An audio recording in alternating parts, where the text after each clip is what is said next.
Hey,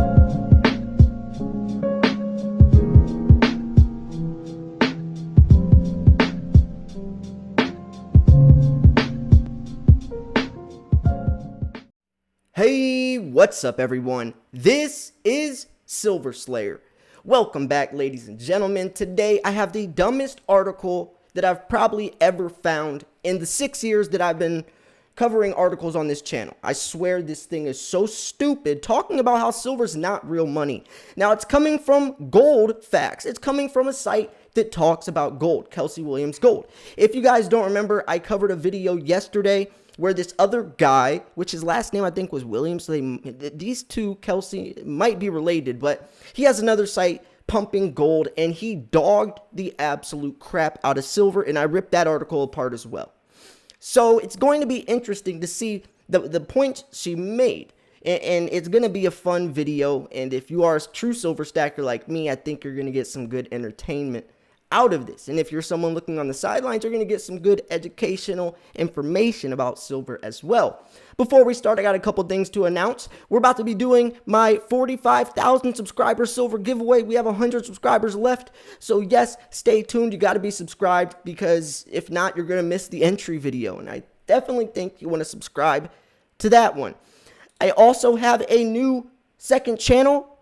It's a shorts channel where you can post 15, 30-second videos, and I'm going to be showing a lot of my silver stack, my favorite coins, some of my rare coins. I'm actually going to be doing an unboxing on there today of some silver that came in the mail, even some extremely rare first edition unlimited, the unlimited edition Pokemon, the first ones that came out. Some stuff. It's just a fun channel. Caught my daughter's first word on camera.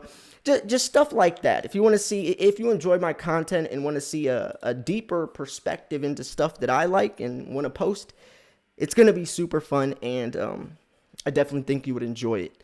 I also, if you want to support the channel one step further, have a PayPal and my Bitcoin address in the description. You don't have to donate or anything. Watching my videos is more than enough, but if you think that my content is tip worthy or whatever, you can do that. I'll appreciate it. So, link to this article is in the description, and I really am excited to break this down. I hope you are too. I would love to, by the way, comment down below what you think about this article. Sometimes when we're talking about gold and silver, gold definitely has some benefits, right? You can fit $100,000 worth of gold in a shoebox. You can't do that with silver. But that's one of the only things that gold has over silver, is when you're looking at storing large amounts of money, then yes, or if you're an investor, investing a lot of money, then yes, gold might be a better route for you, because silver would take up a lot of storage. But this article doesn't talk about that. Let's jump into it. Is silver real money? I don't think so. And it's funny, because if you look at constitutional silver, pre-1965, silver was our money. A Mercury dime had 10 cents of silver in it. A Walking Liberty had 50 cents of silver in it, and that was money. When you would go to the grocery store and hand them those dimes and quarters and half dollars, that was silver that is money. And silver's been money for over 5,000 years. Gold and silver both have. So to say that silver's not real money is the stupidest thing I've ever heard. But I know that my proclamation will likely draw the curious contradictions from others who consider themselves hard money advocates. So she even knows that it's contradicting. That's okay. Let's look at the facts. So yes, let's look at the facts, And in order to be consistent with the introduction of my companion article, Gold is Real Money, let's start similar here. And that's going to be another article. If you guys want to check that out yourself, just, click on this article in the description. You can go to see that one. It's probably going to be a lot of the same stuff in this video, so I probably won't make another video out of that article, but if you want to go check it out, you can. In this case, though, I will list what is silver rather than what it is not. So that's going to be great. So silver is an industrial commodity, a semi-precious metal. No, it's a precious metal. Gold and silver are precious metals, but anyways, a possible investment. And Of course, it's a possible investment. I mean, it's up to you. What do you mean it's a possible? Anything could be a possible investment. My Pokemon cards is a possible investment. Anything's a possible investment. Bitcoin's a possible investment. What is she trying to, what does that mean? Gold is money. Silver is an industrial commodity which has been used at times as money. So, at times as money, so what nowadays doesn't make it money? Is it because it's not backed, or, silver, we don't have the silver standard anymore? Because I'm pretty sure that gold isn't money either if you're trying to go by that perspective. Silver is used in batteries, dentistry, solar energy, which photovoltaic cells, medicine, semiconductors, nuclear reactors, etc. Also, it's highly malleable, as is gold, but it has several characteristics which detract from its use as money. It tarnishes easily, and its use in coinage result in a higher amount of visible actual wear. Yes, it's used in coinage because it's money. And why does money, and money has nothing to do about wearing. It is in reason, and how is gold money?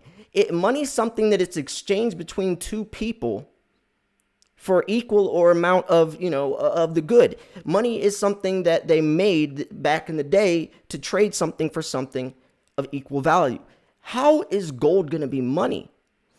Even a 10th ounce round of gold is like, what? Several $100s. Doesn't make sense. Silver would be money because it can be used in lower denominations, and that's why we had constitutional silver, just like our change nowadays. Imagine if our change nowadays were $100 bills. It wouldn't work. The Federal Reserve Bank of the United States was established in 1913. At that time, the US dollar was fully convertible into gold at a rate of roughly $20 to the ounce. You could exchange a paper currency of $12 for 1 ounce of gold in coin form, whose dollar value was stamped on the coin. In the paper dollar had a statement printed on them which stated that they were convertible, exchangeable into equal or equivalent amounts of gold. At the same time, the US dollar was also exchangeable and convertible into silver at $1.29 to the ounce. Seemingly odd number was based on the silver content of 0.77 ounces of silver, as a US dollar was 1.29 times 0.77, which equals $1. There's actually 0.715 ounces of silver in constitutional silver. 0.715, and that's actually how you, if you're looking at, if you buy some junk silver from, let's say you buy some junk silver from the coin shop, if you want to know how much actual silver is in there, the formula is face value times 0.715. So if you get $5 face, so you do 5 times 0.715, and that'll tell you how much actual silver is in there. So the intervening 100 years, gold's value is measured as in continually depreciating U.S. paper dollars is up 60 times. 1260, and this article was written in 2016, so it's 1260 divided by $20, which is 61. Silver's value, however, measured in the same depreciating U.S. paper dollar is up only 13 times. 17 divided by 1.29, which is 13. What point are you making? Nowadays, silver has outperformed gold by hundreds of percent. I mean, if you're trying to make a point there, the U.S. dollar's lost 98% of its purchasing power since 1913. Yes, that's the truth. That's a fact. In other words, it takes, generally speaking, 50 times as many paper dollars today to purchase comparable amounts of similar goods and services you could have purchased in 1913. The 60-fold increase in gold's U.S. dollar price compensates quite well for the decline in U.S. dollar purchasing power. The 13-fold increase in silver U.S. dollar price clearly does not. So, is that a point that silver is not money and gold is? How is that? That's just, is that a real point? I mean, is that your argument? Now, gold definitely is real money. I mean, gold is the best form of money, but silver is also money. Gold and silver are safe haven metals. They're precious metals. Gold and silver are both used as money, but silver is also used in electronics. So it's the best of both worlds. It's a monetary metal and an industrial metal, not just an industrial metal. It does and is money too. If you look at the definition of money, silver definitely fits in that category. So anyways, it's not as black and white as, in this case, being a store of value means it must at least match inversely the decline of the purchasing power of the US dollar. For this to be so, silver's current value needs to be at least $64 an ounce, isn't even reasonably close to that benchmark. It is true that there have been a couple times in 1980, 2011 when silver reached a price level of $50, but both of these occasions were a result of speculative excess and were short-lived. Right, but that doesn't mean moving forwards. I mean, how is that a point that silver isn't money, that it was short-lived and it was speculative excess? I mean, look nowadays. The gold to silver ratio was 125 to 1 March 2020, and now it's 67. Silver has dramatically, astronomically outperformed gold since last March, or 2 Marches ago. And looking forward, silver is dramatically and astronomically going to keep outperforming gold. When you look at gold and you look at silver, every article, I've covered many articles, even non-silver articles, that have been talking about how gold is going to be extremely bearish and silver is extremely bullish. So, I mean, if you're trying to make a point of, silver is only, that's not a very good point to make, because maybe currently at this time, that's the truth, but that's not always the truth. So how are you gonna deem something as real money based on something that's temporarily, equated off of? So the gold to silver ratio. So let's see what they have. Let's go into this. As far back as the early 1970s, when I purchased my first, this girl is extremely biased, and she's a gold bug, obviously. And she's so emotionally invested in the gold, she cannot look at the bigger picture. She cannot look at the reality. She wants so hard to prove that gold is the best investment and not looking at the whole picture of silver. And that's a biased opinion. See, when I'm talking about something, I'm trying to come unbiased as possible. If silver wasn't money, I would, and she was making valid points, I would agree. Just like I said, gold is the most pure form of money. Banks consider gold money. Silver, banks don't really consider money anymore. I mean, I guess they don't use silver as money, quote unquote, like they did gold. But even banks are talking about how silver is going to be $50 to $100 by the end of this year. Bank of America, Saxo Bank, Citibank, the Dutch Bank, Goldman Sachs, the Silver Institute, all have called out for $50 to $100+ silver by the end of the year. So it's not like they don't see silver's value, like this girl. There is no fundamental reason which justifies any particular ratio between gold and silver, and I can agree with that. The gold to silver ratio that existed a century ago was more of the result of political influence regarding the specific fixed price. No, it wasn't. That's today's time. Today is political influence. Today is. Back in the day, century ago, the ratio was 16 to 1 because that's near the rate that it comes out of the ground. That's a natural ratio. The gold to silver ratio should be how much, what it comes out of the ground. It comes out of the ground roughly 8 to 1. That's why the ratio for thousands upon thousands of years was 8 to 1, 16 to 1. Nowadays, political influence, in the 1930s, FDR changed the ratio from 16 to 1 to 75 to 1. That's political influence. That's political influence. Politics, political influence. She's talking about back then was political influence. The origins of political persuasion involved came from Western mining states, and that fixed price was higher than the actual market price. Thus, in actual effect, so she's talking about the origins, and now she's going to say an actual effect. So this is her assumption that she's saying is the true fact. Silver was one of the first commodities to benefit from government price support. This was in early 1900s, before the Depression, before the New Deal. Whatever the reasoning or justification behind the specific fixed price, we all need to know what is happening or what's happened since. meaning what has happened to the purchasing power of silver, gold, and the US dollar. So in her article, a loaf of bread, a gallon of gas, an ounce of gold, which I can write the same article talking about silver as well. A walking Liberty $0.50 could get you a gallon of gas today, and that $0.50 could still get you a gallon of gas today. Back in the day, the $0.50 was sold for the face value. 50 cents could get you a gallon of gas back in the day. Nowadays, 50 cents can't get you a gallon of gas, but I could take that 50-cent walking Liberty to the coin shop, sell it for $10, and go get myself a gallon of gas. So these points she's making is just not... I don't know. What do you guys think about this? Am I coming from a bias? Silver, we find, does not maintain its purchasing power over time. Hence, it's not a store of value. Since it's not a store of value, it cannot be real money. Wait. What?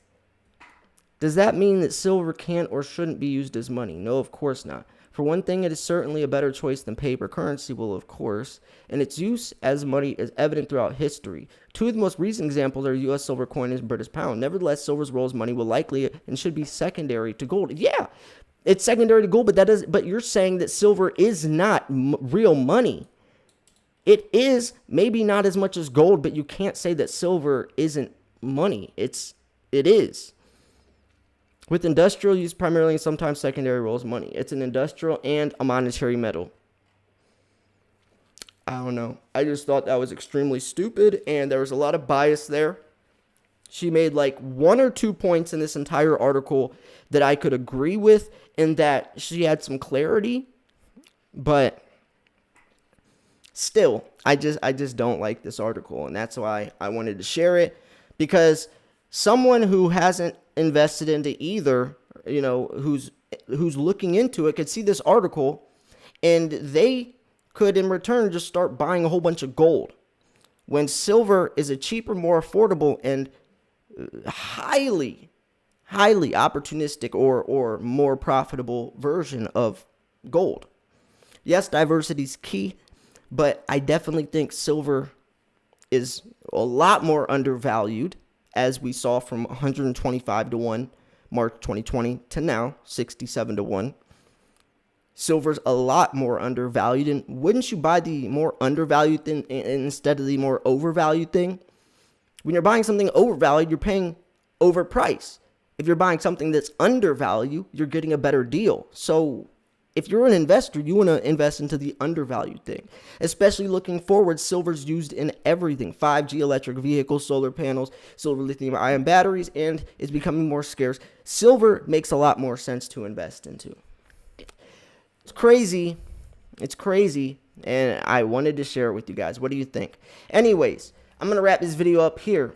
Make sure you go subscribe to my Clips channel. Check out the coins that I'm about to unbox. Very, very cool stuff. Trust me. It's not just some American Eagle.